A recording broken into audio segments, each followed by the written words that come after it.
Greetings, humans. You have entered the Command Zone, your destination for all aspects of Elder Dragon Highlander. Enjoy your stay. Dun dun dun dun dun dun dun dun dun dun dun dun dun dun dun dun dun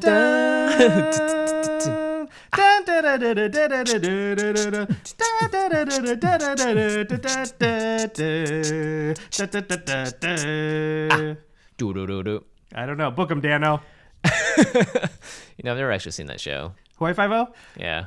Yeah, it's fine. I like it just because I lived in Hawaii for a while and I've been there many times, so it's fun to like see places.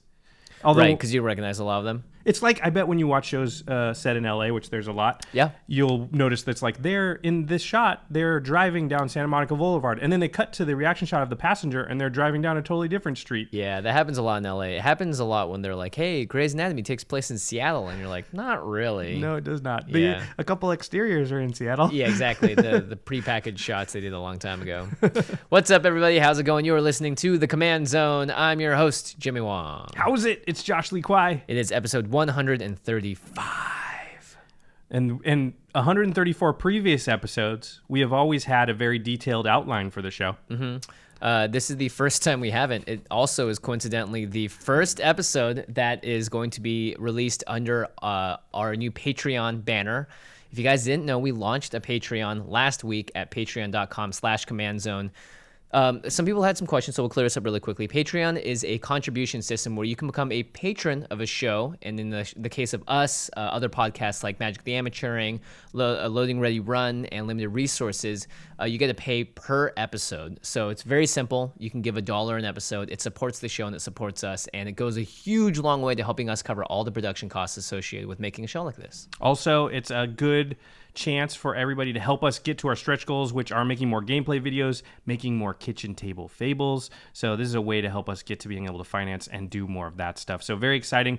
Listen, the show's going to still happen no matter what. Yeah. So it's not a case of like you have to go and support us. We just appreciate it if you do, and it'll help us do bigger and better things. But the show's still going to exist. It's not something that, you have to do. But $1 a show, that's what we're really asking. Mm-hmm. If even a fraction of our people, our listeners out there, could do that, we could do some amazing things. Yeah, Patreon's great. You can set a monthly limit too, so you don't go above a certain amount. We're doing stuff like, hey, check it out. If you want to do a Deck Doctors on the show, now that is available through Patreon. If you want to submit a question to us and have us answer it on the show, these are all different tiers on the Patreon. So we're also trying to reward you guys for becoming a part of our little community. So make sure you guys check it out, patreon.com/commandzone.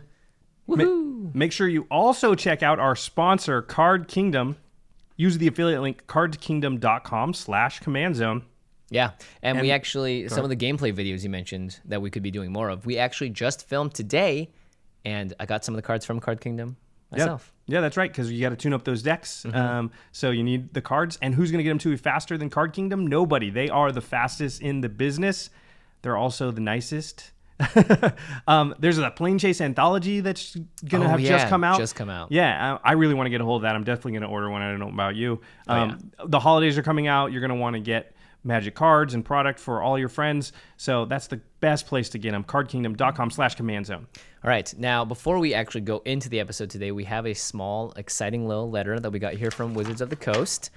So something new that's coming out are these things called standard showdown packs. And for anyone that likes to play standard, anyone that plays Magic on a more competitive level, or even at a casual level like your LGS on Friday nights, there are these new 3-card packs that are going to be given out to LGSs that are participating in the standard showdown. So each of these boosters contains 1 premium card from a currently legal standard set, including the Expeditions and Kaladesh Inventions.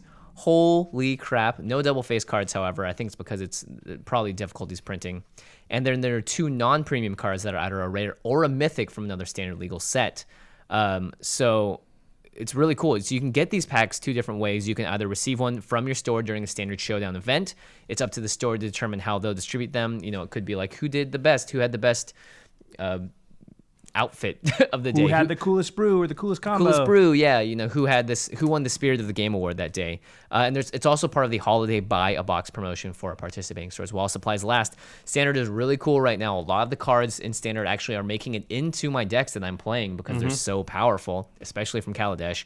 So this is a great way to receive some cards. And I think the chances of getting a expedition or invention is like 1 in 50. Yeah, it's actually pretty high. It's that's not higher the than a exact number, regular booster pack. Because Yeah. a regular booster pack is 1 in 144. I know it's higher than that. Yeah. So the dates for Standard Showdown are November 26th, which will be passed by the time you heard this, so ignore that part. But December 3rd, December 10th, and December 17th. If you want to find out more information, go to wizards.magic.com/standard showdown. Now, very clear to you guys, these packs were provided to us by Wizards of the Coast so that we could share it with you guys. We are not giving these away. We can't. We can't. They We won't normally let us. would, though, but we would 100% give them to you guys, but they won't let us. maybe next time if I go win one of these Standard Showdown events on these dates that we just told you. Wait, does that mean we get to open them? Yeah, we get to open them right now on camera in front of everyone else. So if you guys are listening, Can we give away the expedition we get? I mean, let's just say if we opened an expedition, maybe Josh and I had another one that we opened at That's some exactly point. what I was going to say. I have whatever expedition that we might or may not open, and then Yeah. I'll give away mine in honor of the one that we're about to open. Exactly. Or you have it. We have it. Who knows? It is halved by us. All right. We have it. So we're going to open this Standard Showdown pack right now, and the contents of which we already own, we're going to give away to one of our special listeners. All right. Ooh. I got a mythic. Nice. I got a mythic and 2 rares. Is that normal? That's one's supposed to be a premium card and then 2 non-premium cards. Oh, yeah. The premium So- one is, and this is very, very ironic. Is that the word? Whatever. It's Palladium Foil. Ooh, Our look preview at card. that. That's awesome. By the way, that card is in the deck I'm going to talk about today, and that card, not this one, I'm going to place it to, is going out to one of you guys. And then Mirror Wing Dragon. Yeah, that's a mythic. Yeah, it's a mythic. It's very similar to Zada Hedron Grinder, very cool card for EDH. And then Nissa's Renewal. Oh. So there's a Zendikar rare in there. Eldritch Moon. Oh, yeah. Okay, I got it. It's not all Kaladesh, but it can Josh have didn't adventures. read the. I was the busy whole making briefing. faces while he was reading it. Okay, well, are we going to open the other 2? Yeah, sure, why not? We got 3, by the way. Very excitingly. It's So an even better chance for us to already own the expedition that we find and give if to you you guys. are listening from home, you can watch us opening these on the video at youtube.com/the Command Zone Podcast. All right, the first card we have. Oh, you're there's way no gravitas, better. You're better Josh. at this than I am. Ooh, Angelic Captain. All right. Good card. It's an ally. Next is a foil Ether Squall Ancient. Very shiny. And the last card is Welcome to the Fold. That's what I'm telling everyone that joins our Patreon. Welcome to the fold, Welcome to the everyone. fold. Welcome to the fold. It sounds a little bit sinister. Yeah, it is. The card is very sinister. Let's open this one together. Okay. Ready? I don't know how to open it together. just help. 1, 2, pull. We're going to rip the No, potential you exposition. yeah, Oh, okay, I got grab it. grab Yeah. it from here. There you go. All right, we're not doing well at this. Teamwork does not make the dream work in Jimmy, this you case. just open it. Yeah, that's good. All right. Okay, yeah. Okay, so I think the middle card is supposed to be the premium one, so we'll look at that one last. All right, this guy is whoop. Hey, our other Look at preview that. card. It's Ano- like trick. What the heck? he tricked us. He tricked us. We It's got all 2 of our preview preview cards. Second Harvest, an amazing card for EDH. I have a lot of versions of this card. The bottom card is Collective Effort. All It's right. really good in token decks. And this last Come card. on, do it. Come Let's on, do it. go. It is. It's a foil Hunt the Week. Oh, Foil Hunt the Week. Hunt the Week. Yeah. All Womp right. womp. But hey, all of these cards are going to go out to you, the listener. We'll find a way to give them away. I would suggest following us at CommandCast on Twitter, though, to find out how you might be able to win these awesome cards. Especially this foil Padim. What a sweet card. This does go in your deck. Yeah. But he already has one, so this one. Specifically a foil version, too. Yeah, okay. All right. Let's move on to today's episode. Today we are talking about Commander 2016. We both built new decks We with did. the partners and commanders from the set. What'd you build, Josh? I built Kydele, K, we're calling her K, the Chosen of Kruphix, and Bruse Tarl. So I did a partner combination. Bruse Tarl, I'll read them real quick. So K is 2 green, blue for a 2/3 legendary human wizard, has partner. Says tap, add colorless or diamond mana to your mana pool for each card you've drawn this turn. And then Bruse Tarl, Boorish Herder is 2 red and white, 4 mana total for a 3/3 legendary human ally. Whenever Bruse Tarl enters the battlefield or attacks, target creature you control gains double strike and lifelink until end of turn. Also has partner. Pretty cool. So this allowed me to play the Blacklist color grouping. I built a deck around Breya, Etherium Shaper. Breya is the green list of the commander, so white, blue, black, red. A 4/4 legendary artifact creature human. When Breya enters the battlefield, create 2/1/1 blue Thopter artifact creature token with flying, and you can pay 2 mana to sacrifice 2 artifacts. Choose one. Breya deals 3 damage to target player. Target creature gets -4/-4 until end of turn, or you gain 5 life. So yeah, let's talk about. I don't know. You want to do yours? Or you want me to do mine? Yeah, I'll start with mine. Okay. So my deck, I wanted to really abuse. I looked at Breya and I saw a couple of key things. The first is that she creates tokens every time she enters the battlefield. It's not an on-cast trigger, and she's also in white and blue, which are 2 colors that love to flicker. So I decided that, hey, you know what? That's the first thing I want to do with this deck, is to make use of Breya's enter the battlefield ability and make a lot of different Thopters, or at least have some synergies that can create a lot of Thopters, because, hey, getting a lot of creatures to sacrifice to her ability is pretty good. One of the cards that helped out with that is Panharmonicon. It's a brand new card from Kaladesh. Oh, it's so sweet. This is a card that I highly suggest you pick up from cardkingdom.com/commandzone, because it's going to be, it's useful in almost every single EDH deck on the planet. It's really good in a lot of decks. Yeah, Panharmonicon reads 4 mana artifact. If an artifact or creature entering the battlefield causes a triggered ability of a permanent you control to trigger, that ability triggers an additional time. So if an artifact or creature, so in this case Breya is actually both, but it only counts once, she comes in the battlefield, that ability of her creating 2/1/1 blue Thopter tokens happens twice. So you get 4.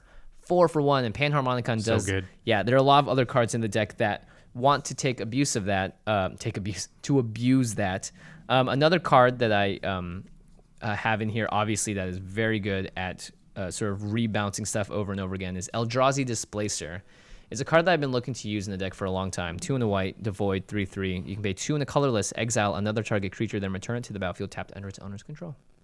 So this card is great because you can actually use it against opponents and their creatures. Yeah, you can tap their guys down or get rid of them for a second if they try and like equip it or put enchantment on it. You can get that enchantment off, or they try and target it with some sort of pump spell, which isn't normal, except for Craig does it all the time because of Infect. Displacer, just such a linchpin in the deck. Yeah, you got that out, and it was like, he can create a bajillion Thopters. Yeah, not to mention, like, right, people were originally saying 2 mana to sacrifice 2 artifacts. That's a lot to pay for an okay ability. Well, if you're making a lot of Thopters, you don't really mind too much, which is great. One thing I noticed immediately about Breya is she really skews the game towards, like, you have certain important cards or things, and you're just like, well, but for 2 mana, he can easily just sack 2 things and get rid of that that engine or that thing. And so you have to sort of like, how do I deal with Breya?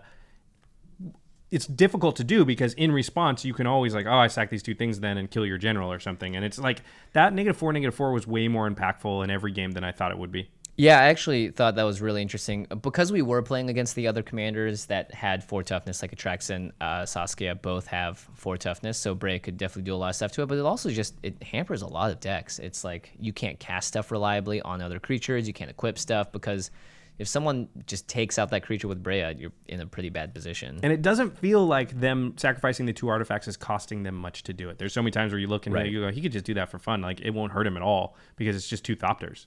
Yeah, exactly. Another card that I really like that I used to put in my Marchesa deck is Lifeline. It's a 5 mana artifact that basically creates a world effect that anytime a creature is put into a graveyard and a creature is in play, that creature returns from your graveyard to play at the end of your turn, which is really interesting because for Breya, this means that you can sack it to her. You can sack herself, and at the end of the turn, she comes back, creates more tokens.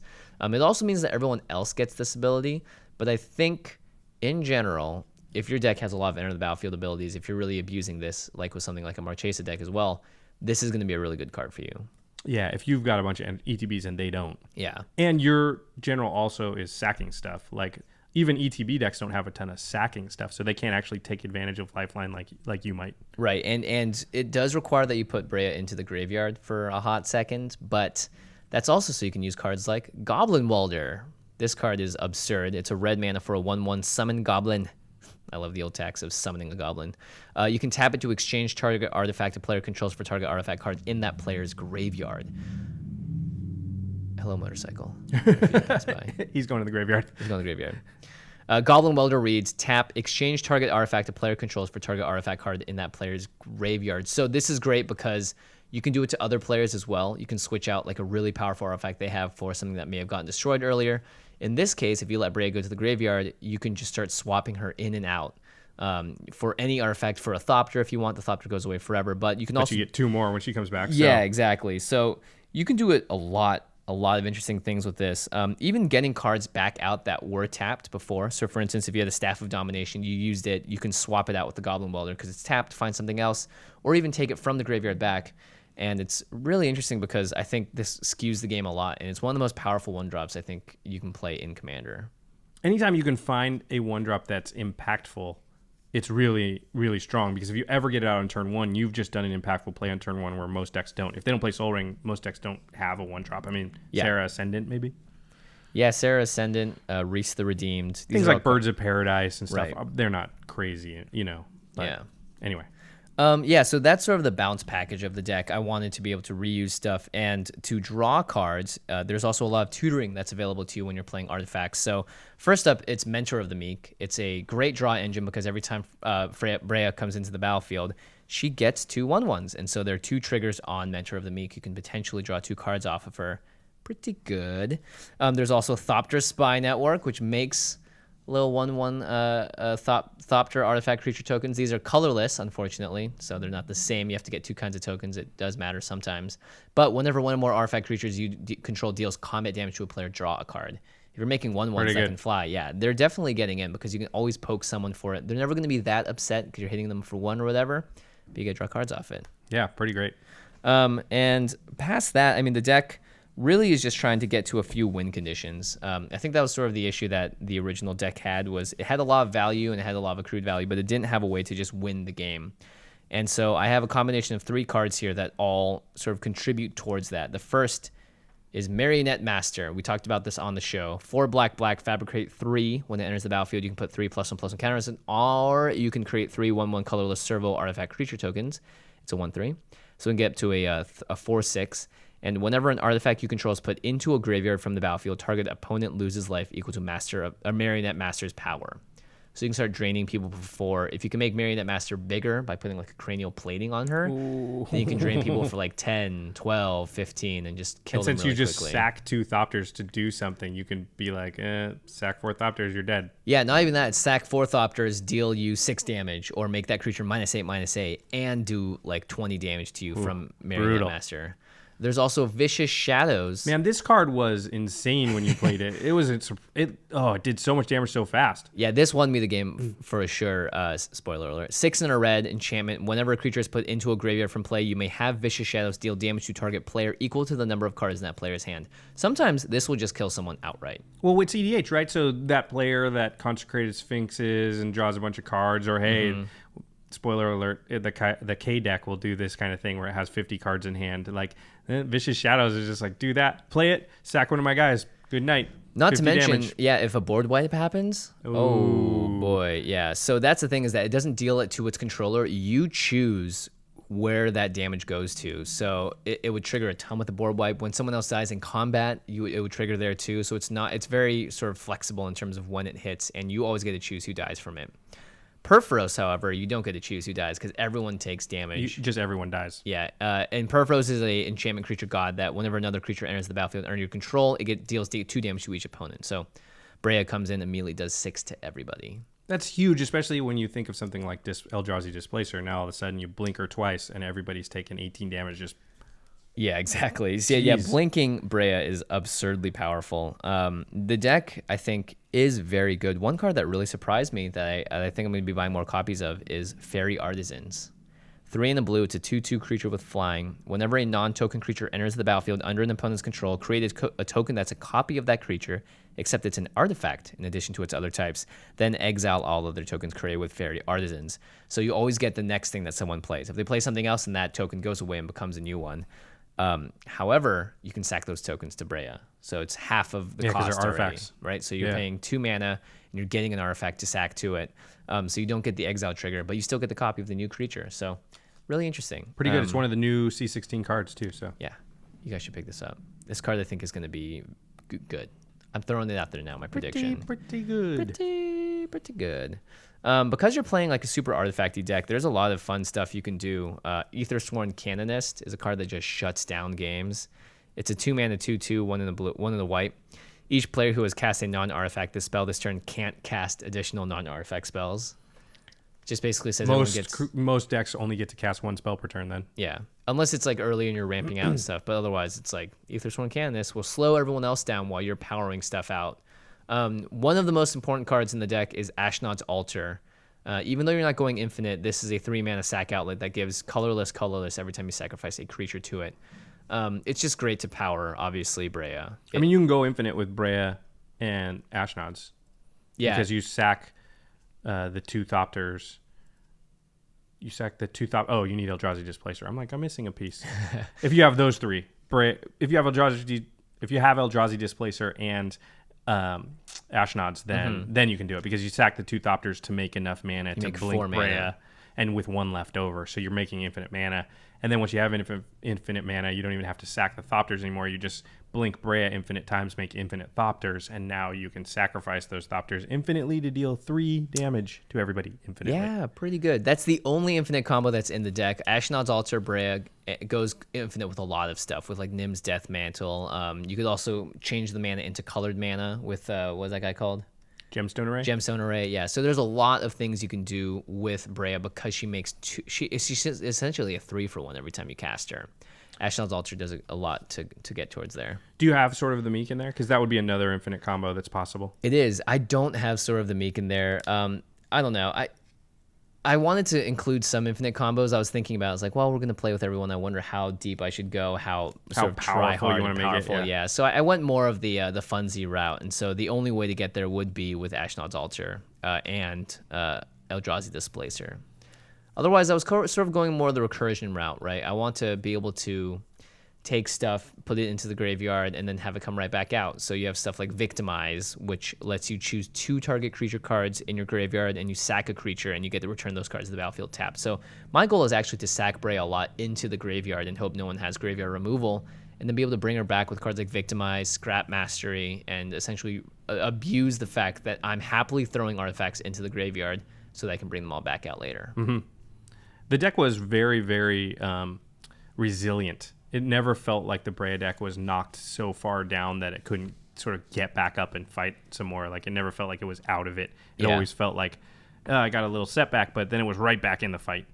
Yeah, and it's really easy to, once you have, a lot of ramp in the deck, obviously, paying Breya's cost again isn't a huge deal. And the fact that you can just sack her in response to someone trying to take her out with something else, you just will always get some level of value off of her because she's able to get rid of herself. And that -4/-4, it's so underrated to be able to remove just a lot of stuff. If you think about it, so many things that are scary in EDH aren't huge. Mm-hmm. They're smaller things. And even like, if somebody gets like original Avacyn out, well, you can deal with it. You can sack 4 artifacts for 4 mana and give it -8/-8 and get rid of that. And that's like a card that can be very tough to deal with. Only, most decks, how many cards do they have that deal with original Avacyn? Like, not too many. 6, 7, 8, counting tutors. Breya always has that ability with just enough artifacts out, and you're always going to have tons of artifacts. So I think that's the underrated part and thing that was hard to see before you saw her in action, which is, man, that ability to give something -4/-4 is just way better than you think, just because you always have it. Yeah, I remember playing against your deck and the Tim deck, and I just remember thinking, I'm never going to be afraid of anything on Josh's board. You can always kill it. I can always kill everything. All his creatures are under 4 toughness, guaranteed. Yeah. Very, very powerful. So I like that deck a lot. Yeah, it was a lot of fun. And, you have a lot of tutors in here as well. You can play Tezzeret the Seeker to find artifacts. You can play Inventor's Fair, another card from Kaladesh that will let you find artifacts. Kodaltha Forge Master. Artifacts really like having a party with other artifacts. I was actually able to look into my my other deck, my Muzio deck. Oh, yeah. And see like, oh, cool, this is how I want to cheat out stuff in this deck. I can see how I can take that effect to this one. So yeah, Breya, very powerful, and you can build her so many different ways. In fact, there's an entire build of her, I'm sure, that only cares about the fact that she can gain 5 life. You'll play your Exquisite Bloods and Sanguine Bonds in that kind of deck. Yeah, makes sense. Just focus on gaining life and abusing that because she's got the white-black sort of aspect to her. That versatility is great too, because if you're ever low on life, you can sort of crawl back into it. Whereas a deck, no matter how powerful, if it's at 2 life, sometimes it's just going to die to a burn spell. Yeah, you can sort of get out of that range sometimes. So that's great. All right, you want to move on to K and Bruse Tarl. K and B. So you're right. I built the deck mostly around Kydele. And it's mostly what we talked about in the episode where we broke down the Yidris, what is it? Entropic Uprising? Entropic Uprising, yeah. Yeah. We are canceling the apocalypse. Although Yidris isn't here, so we're not canceling it anymore. We're part of the apocalypse. We're causing it. He's trying to cancel it. We're actually bringing our big kaiju with us. That's a good point. I'm showing Ulamog and Kozilek to the camera. So Foily. Both of them? Foilies. Yep. Look at you. Look at me. I just happen to have those. Actually, that's why I built this deck, because I was going through all of our cards, and we were like, on Wednesday, we're going to do this. And I was like, okay, I need to have most of the cards because I need to build most of it. And then I just ordered a few through Card Kingdom, who got them there fast. So the deck is a lot about wheel effects. And it turns out that K is super, super strong if you Wheel of Fortune on turn 4 or something. Especially if you manage to ramp her out on turn 3 and then Wheel of Fortune on turn 4. There's possible turn 4 wins with her. You have to get pretty lucky with your draws. It's not the goal of the deck. I was the same as you. I wasn't sure, like, how high do I ratchet up the power level? But I was also like, will this even work? I wasn't sure, so I went pretty high with the power level just to see if it would work. It turns out it will work. It worked. Yeah, so it's a lot of Wheel of Fortune. So I'm going to read Wheel of Fortune just so you know. There's a whole bunch of cards in Magic history that do some version of this, right? Wheel of Fortune. They're called wheel effects in general. Right. And a wheel effect usually refers to anything that takes all the players at the table and they have to take their hand and either discard it or shuffle it back into the library and then draw new cards and basically get a brand new hand. Some draw you back up to 7. Some just count how many cards you have when you do that. Some count how many cards the person with the most cards had when you do that. But those are all just wheel effects. So we're going to lump them all in the same category. So Wheel of Fortune is 2 in a red for a sorcery. It says each player discards his or her hand, then draws 7 cards. So if you've done this with K, she will now, after you're done drawing the 7 cards, tap for 8 mana because you drew a card for turn and then 7 cards off Wheel of Fortune. Do you want to read K really fast? Oh, yeah. I'll read K again. 2 green, blue for a 2/3. Tap her to add colorless mana to your mana pool for each card you've drawn this turn. Yeah, that's great. So you don't really even care about the cards in your hand, especially if you only have like 1 card. You play Wheel of Fortune, draw 7, and there's a good chance you can play a couple of those. Oof. That's traditionally one of the reasons Wheel of Fortune is so good. It was restricted in the old days, meaning you could only have 1 in your deck, even in what was then standard. It wasn't called that, but anyway.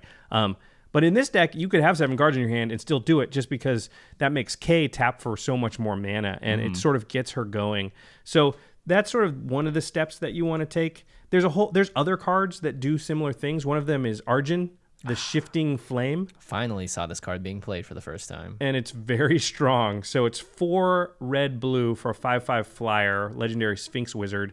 It says, whenever you cast a spell, put the cards in your hand on the bottom of your library in any order, then draw that many cards. So any spell you cast sort of wheels you, kind of. It's not exactly Wheel of Fortune, but it's very similar. So, in the game we played, I cast a spell, and then I had like 8 cards in hand because we'd drawn some extra cards because of a Font of Mythos, and I drew 8 cards. And now Kydele is tapping for 9 mana because I drew 1 for turn. And then if I cast 1 more spell, I would do that again, except now I'd have 7 cards, and now she's tapping for 16 mana just because I cast 2 spells, any spells. Really powerful with her because you might chain together 2 or 3 spells, lower casting cost, and suddenly she's tapping for 50. Yeah, very intense. Not to mention that Arjun's effect is also known on a card called Mind Moil, I believe. So it's an old effect, but it seems like, I don't want to do that. I want to throw all my cards on the bottom. But at a certain point with this next card you're going to talk about, Josh was drawing upwards of 30 to 40 cards with every instance of Arjun's ability going on the stack, which was nuts. Yeah, the next card is Alhammer's Archive. So it's 5 mana for a legendary artifact. It says, if you could gain that much life, you gain twice that much life instead. Doesn't matter. The next part is what matters. If you would draw a card except the first one you draw in each of your draw steps, draw 2 cards instead. So Not a May ability, notably. yeah. So now think of Arjun. You draw your card for turn. You play a spell. You got 7 cards in hand, say. You put those cards on the bottom and you draw 14 cards rather than 7. So you actually gain 7 cards because Alhammar's Archive basically doubles your card draw at that point. You cast another spell. Now you have 13 cards in hand. You put them on the bottom and you draw 26 cards. Yeah. And that means that Kydele is actually tapping for around 40 mana at this point. Those are the kind of loops you get into where you get into the insane amount of mana category. You can also go infinite, and I had 2 cards in the deck that could possibly go infinite with K, and they're Staff of Domination and Umbral Mantle. We talked about these on the show before. I think you have Staff of Domination in the Brea deck too. I do. I was never able to play it, so I could never judge the power level of it, but I think it's still pretty good. It's a 3-mana artifact. That's a good start for one. It's pretty cheap, and it's got 5 abilities on it, all for different mana costs. First one costs 1 mana. It says Untap Staff of Domination. Pretty good. Second one is 2 mana, tap it, you gain 1 life. And then it's 3 mana, tap it, untap target creature. 4 mana, tap it, tap target creature. 5 mana, tap it, draw a card. So this is crazy because 3 mana, untap target creature, then pay 1 mana, untap the Staff of Domination. So if Kydele can tap for at least 5 mana, you come out 1 mana ahead on that exchange, and you do it infinitely, and now you've got infinite mana.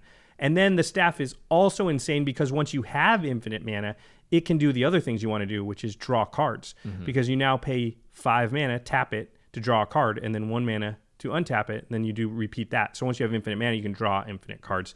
That's why the staff's crazy. I think if it could only do one of those things, it would still be good, but it wouldn't be insane. This is self-contained, though, a win condition in the deck. It's dominant. Yeah. And then the other one's Umbral Mantle, which is also very good.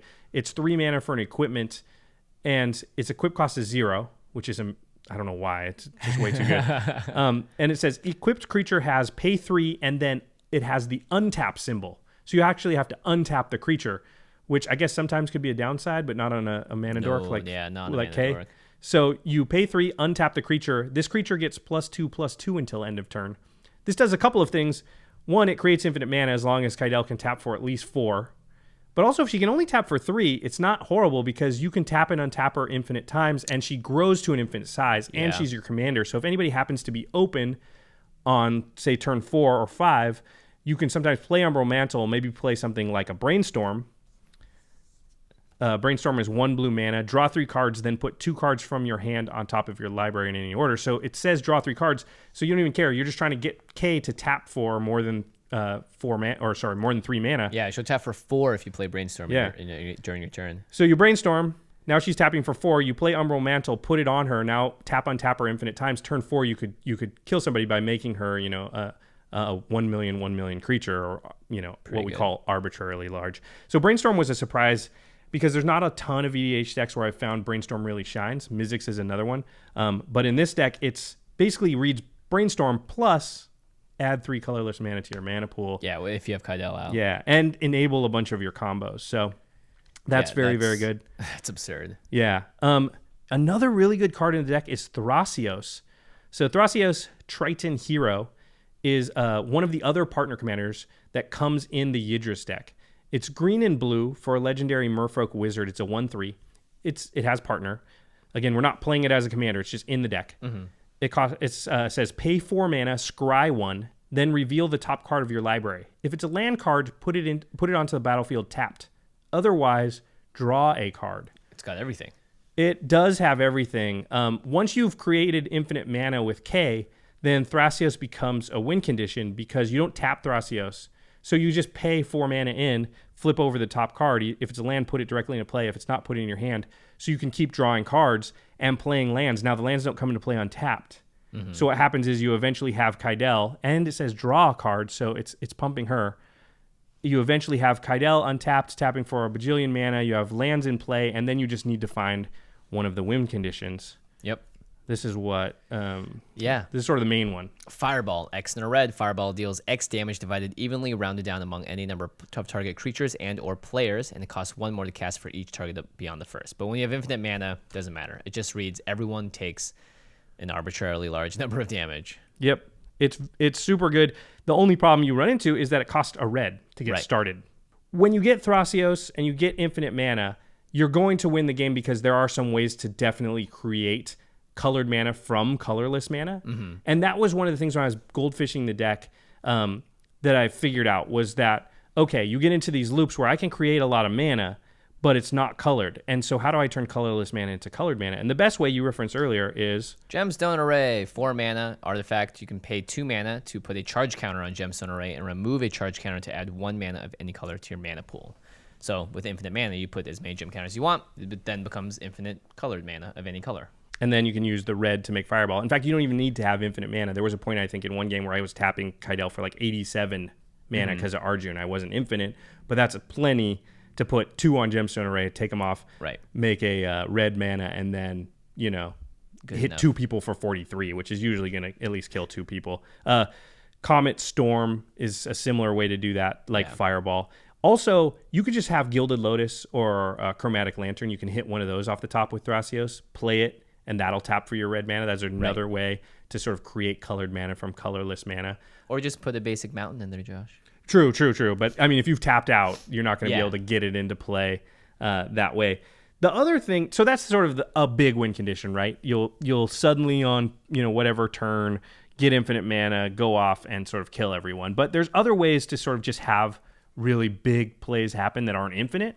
So you can do things like on turn 4 or 5, once Kydele's out, Wheel of Fortune, and then she now taps for like 8 or 9, and then you can just play Kozilek, who is 8 diamond for a 12/12 legendary creature Eldrazi. When you cast Kozilek the Great Distortion, if you have fewer than 7 cards in hand, draw cards equal to the difference, so also synergizes, has Menace, and says discard a card with converted mana cost X, counter target spell with converted mana cost X. So it also protects all your stuff to some degree. Ulamog, Nulamog also in there. Void Winnower is another good one. Right. You know, you can put Old Lamog and stuff like that too. Yeah, if you're able to generate that much mana and you're not going infinite, you better be able to create or play a creature from that. Or if you have Arjun out, you cycle through your deck. Cool, play an Eldrazi. Cycle through your deck. Oh, play another Eldrazi. Cycle through your deck. Hey, there's another Eldrazi. And it's, you know, it's hard to beat that kind of effect when you have so much mana and you're able to just hammer in on people. Yeah, and you can get them out so early. And some of the old Eldrazi with Annihilator, that can just be game ending on turn 5. You attack with it, and it's just like they Annihilator 4, and it's just like, well, you can never come back that early in the game from Annihilator 4. Yeah, exactly. So yeah, I really like this the go big part of this, which is kill people with Comet Storm or with Ulamog. It also makes Brainstorm, and I put Jace the Mind Sculptor, which is an expensive card. I just happen to have one from Eternal Masters. Really good in the deck because if you have to Wheel of Fortune to make Kydele tap for enough mana, then you don't know what you're going to have in your hand. But Brainstorm or Jace allow you to sort of take the Ulamog that's already in your hand and put it on top of your library. So now when I Wheel of Fortune, I know I'm going to draw it. Right. So that's a really powerful way to sort of make sure that you're going to draw a card that you can cast, because it can be nervous to sort of blindly Wheel of Fortune knowing, okay, then I'll have access to a ton of mana, but I don't know if I'll have a card that's powerful that I want to cast. Yeah, you're always playing that game of like, I need to go off sooner rather than later. Hope this works. You hope it works. Just gonna jump.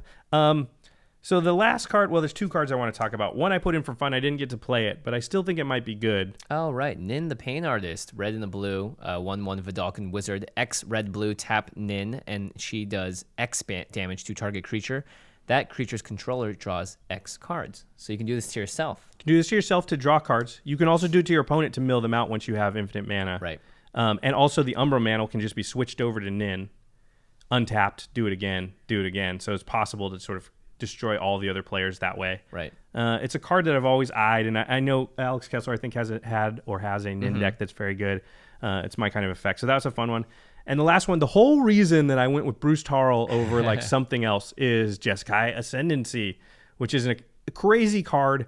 And if you ever get it with Kydele out, you're in great shape. It's cost Jeskai, so blue, red, white for an enchantment. It says whenever you cast a non-creature spell, creatures you control get +1/+1 until end of turn.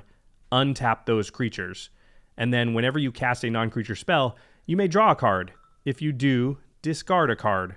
So it's doing everything, right? Untap Kydele, pump all your dudes, draw, and then it loots, but that counts as drawing cards. So it untaps ton of Kydele, cards. and then it actually makes Kydele tap for more mana after she's untapped. Pretty wild. That's a card that once you get it out and you sort of string together 2 or 3 instances, it's probably over. Like you're cycling through your deck, you're tapping for even more mana. It's crazy good. Anyway, so that's the deck. I think it's really, really powerful, actually. Yeah, you mentioned it was very similar to your Mizzix deck. It felt that way, where it just creates a turn that's so explosive that it's kind of crazy, where you can literally play your entire deck. Although I will if you get Gemstone Array and infinite mana, you can literally play every single card in your deck. That's true, actually. It's really crazy. You did have to say, though, before you made that big win, does anyone have a counter spell? Yeah, I have a Swan Song and a counter spell in the deck, just so when the turn you go off. Yeah. That's why I was like, I play Gemstone Array responses. Okay, now I'm fine because I think I had all my lands tapped. Had the Gemstone Array had to stick that turn to create colored mana. If it didn't, then I wouldn't be able to counter their counters. Right, but then you'd be able to go the next turn, right? Just depending on what. Yeah, you're open a little bit to a board wipe or something if they counter that. But definitely it's not a glass cannon by any means, because you can also interact with people a lot. Yeah, true. There's definitely I like Cyclonic Rift, Chaos Warp, some other cards like that. Pyromancer Goggles, another card I really liked in the deck because again, I don't want to have to go infinite to destroy you with Fireball. Sometimes just tapping for 50 mana is fine. Yeah. It's more than fine. It's definitely, especially towards the latter end of a game when people are at 10, 20, 30 life, it's easy to ping them down from there. Yeah. So pretty fun. The deck's cool. I don't know if I'll keep it because it is very similar to Mizzix. It just has that similar feel where it can just explode so suddenly. Yeah. Then it's like, do I need 2 of those? I don't know if I do. Yeah, but it's a lot of fun. I had a lot of fun brewing my deck, and the best part was I really didn't have to get too many extra cards. I already had a lot of them from other builds. I had a Shroom deck I was thinking about, and that fit perfectly into the Breya deck as well. So there's a lot of crossover here, and I think that's sort of a big fun takeaway from all of this. Yeah, that's interesting you should say that because I had a Chaos deck that had all the wheel effects already. So that's why I was sort of close to it. And then because of my Tim deck that I'd built, I had actually already owned a whole bunch of things like Umbral Mantle, Staff of Domination. The reason I had those, I didn't want to take apart my Tim deck. I left it intact, was because of Jason Alt and how he told us a long time ago, like, if you're going to buy a card, maybe just buy 2. Because if you want it, somebody else will probably want it. Yeah. Turns out that somebody else is me. Yeah. So having a second Staff of Domination was like awesome. And having another Umbral Mantle, I was like, man, thank goodness I have these cards. Yeah. So that's a good piece of advice, Mr. Alt. Yeah. I would make it to our listeners. Do you know what my advice is? What? If you're going to buy a card, make it a foil. Why not? It's shinier. Don't do that. It doesn't help you with your budgeting, that's for sure. And you get to make less decks if you keep doing that. But it looks cool. It does look very cool. All right. Well, that's going to be a shorter episode today, but we wanted to, again, say thank you to everyone. It's been an awesome first week of the Patreon. My favorite comment is it's about dang time. And we really appreciate that because we've been doing this show for so long now, and it's always been a joy to record. There's never been sometimes we're like, oh gosh, I have to figure out this outline the next, 6 hours before tomorrow starts or before we shoot. But it's never been like oh gosh, we have to film Command Zone again. It's never been that, which is awesome, and I don't think it's ever going to be. Yeah, it's always super exciting. It's always a ton of fun. It's great to see everybody on Patreon and a lot of our listeners that have been with us for a long time. Thank you so much for the support. We hope those of you that aren't Patreon supporters yet will think about it. Yeah, it's again very affordable. It's very flexible as well. Patreon lets you set monthly caps, choose when you want to stop donating, and honestly, it's $4 a month at the very bare minimum. That's a cup of coffee. Like that. We spend that money and don't realize it all the time, and it would mean so much if you guys could help us out. So patreon.com/commandzone, and you get to see more cool stuff like the gameplay video of these decks that we just talked about coming out soon. All right, make sure you also visit cardkingdom.com and use the affiliate link, which is cardkingdom.com/commandzone. You need to order your Plane Chase anthologies. Yeah. You need to order all the cards for the decks that you're tuning up, like we did. You need to get ready for the holidays. Card Kingdom is the place to do it. They're going to get you your cards faster and in better quality than anybody else. Yeah, and as a Magic player, if you were to be like, dang, I don't know what to get Jimmy this year. It's like, get me a Magic card, man. Like, even ask me what I want. I don't care. A foil one. A foil one, yeah. It better be foil. Like the tinsel on my Christmas tree. cardkingdom.com/commandzone. It's a perfect gift to get people. Is either sealed product, like the Commander product, and you're gonna have a lot more free time this holiday season. So why not sit down, play playing chess with your friends? It'll be a blast. Speaking of holidays, so our end step, I just want to wish everybody, we're recording this before Thanksgiving. We wanted to make sure that we still had an episode this week. So I want to wish everybody a happy Thanksgiving, whether you're in the U.S. or not. I know a lot of places you don't celebrate Thanksgiving, but I still want to wish you a happy time with your family, happy holidays. I hope you're having a great one, and I hope you're playing Magic. Yeah, I hope absolutely. you're whooping your siblings' butts.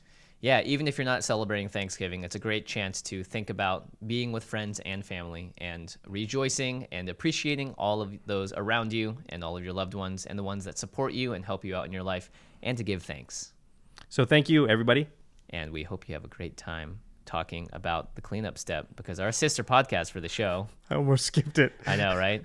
We don't have an outline, and this is what happens. I just lose my mind. You see what happens, Josh? You see what happens, Larry?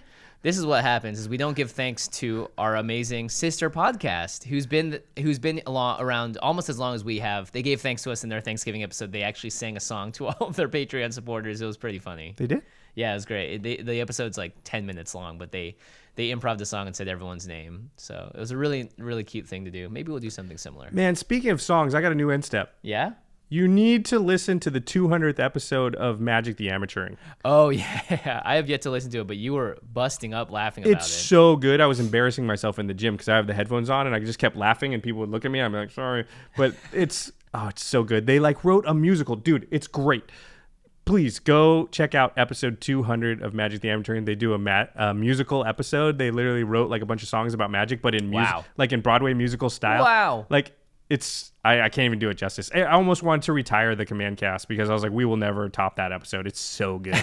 It's so good. This is it, everybody. The last episode of the command cast because Magic the Amateuring just showed us up. There's no way we could top it. It's so good. Go check it out. They're certainly not amateurs anymore, right? They are professional entertainers. I will tell you that. They're great. Yeah, so definitely check that out. Also check out the Masters of Modern. I totally buried them there. Masters of Modern, also great. They did not top Magic the Amateuring episode 200, but they bring great content every week about modern, competitive Magic. Ben, Alex, they talk with pros all the time. They're good friends with Andrew Brown, who just went to Wizards to work in good stuff. R&D. They are just plugged right in. You should check them out. Did you already say the Twitter? No. At the MMcast, and right next to us on collected.company, our new Magic hub. I don't know why I went into this voice. Our editor for the show is Terry Robertson, and special thanks to Geoffrey Palmer for the living card animations that start and end all of our shows. You can find Geoffrey at Living Cards MTG and our video content. Terry does such a great job at youtube.com/The Command Zone Podcast. All right, everybody. Thanks for listening. And have a great holiday season. Peace. Bye-bye. Not creepy at all. Not creepy at all. All right, peace. Later, guys.